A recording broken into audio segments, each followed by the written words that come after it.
Okay, so I did a sous vide corned beef a couple weeks ago in preparation, an experiment before St. Patty's, and it tasted great. It was moist, had plenty of flavor, but did not have the texture that I care for. Of course, we sous vide it for 48 hours, which was what was recommended, and I liked it. Ended up making some great leftovers. We made some Reuben rolls with corned beef, the cabbage, added a little Swiss cheese, and some Russian dressing, wrapped in an egg roll, deep fried, really good stuff. But anyway, today I'm gonna go ahead and do my baked method. I've got some of my Irish clan visiting this weekend. So I've got 2.5 to 3 pound corned beefs currently in the oven, seasoned with a little bit of brown sugar, the seasoning pack that comes with the corned beef, covered in foil and baking at 350. So about 3-4 hours. We're going to take that out, uncover it. We'll put our cabbage and potatoes in, and then we'll broil the corned beef with my jelly brown sugar glaze. And let's see how that turns out. Okay, so once again, just like we did with the sous vide version of the corned beef and cabbage, got a nice head of cabbage. We're going to quarter up, or eighth up. Gonna rinse that down, wash it. Got a nice bag of dynamic duo. So we got some red and golden potatoes. We're gonna take and cut some of those up. We're gonna cover them with some Irish butter. We're gonna stick them in this pan, throw them in the oven at 350, covered with some Guinness for about an hour. And then it'll be time to pull our corned beef out, glaze it up. Nice bed of vegetables to lay on while we finish our last broil.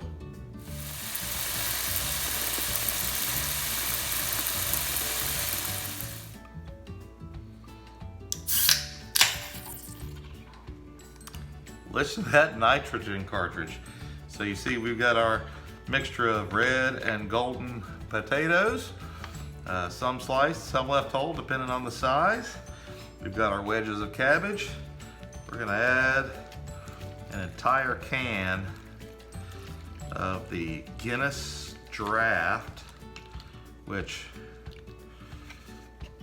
make a nice steam, especially once we throw in the last couple wedges.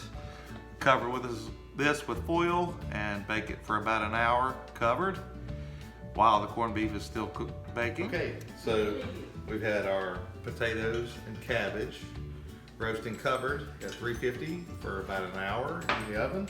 You can see it's starting to steam up nicely. You can see the Guinness is starting to penetrate everything. I've taken a partial bag of the brown sugar, no measurement required, and we're going to go ahead and just salt or coat our cabbage with brown sugar, and you can see it's going to start melting almost instantaneously.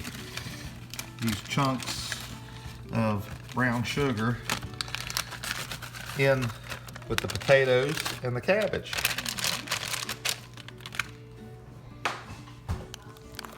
Okay, so it's about a 50-50 mix of grape jelly and brown sugar. We try to get all the little chunks of brown sugar chopped up so that we make this beautiful paste. We're gonna make a glaze. So that glaze is gonna go right on top of the corned beef, and then we're gonna broil it until that glaze creates a crust. And I'll tell you, my next secret is I'll probably put some more brown sugar on top of that. As you put the brown sugar on the warm meat, it just kind of melts right into it. So this is a good glaze. So we see we've still got our spices. I'm gonna take and knock some of those spices off. Spread it on the cabbage and the potatoes so that we spread the love everywhere. Then we're going to start putting that glaze and covering our corned beef.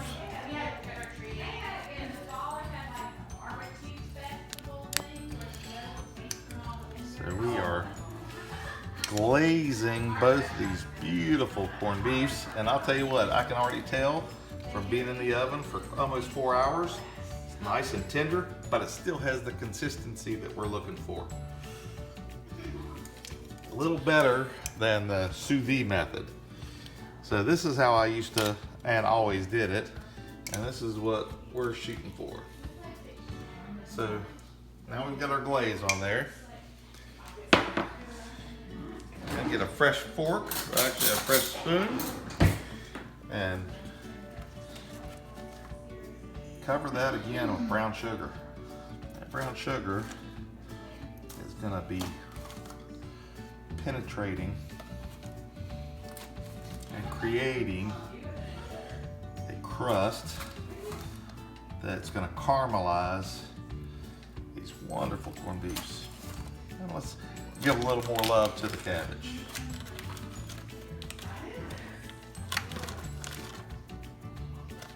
That's good. I'm gonna make it funny. Okay, so you see we got our glaze, our brown sugar. Keep in mind we still have some Guinness there in the bottom. And I'm gonna carefully put this at a 450 degree broil right on the middle rack and let that crust form. Make the perfect corned beef and cabbage. Okay, so this is what it's supposed to look like. The sous vide was good, but this is a baked potatoes and cabbage. And look at this. Look at the crust. You can cut it, it's still consistent. Look at this flavor. Okay. So we've got one cut, looking beautiful. We're gonna go ahead and slice up the next. Look at that. Crust, texture, fat, that brown sugar has penetrated that meat, and it is beautiful.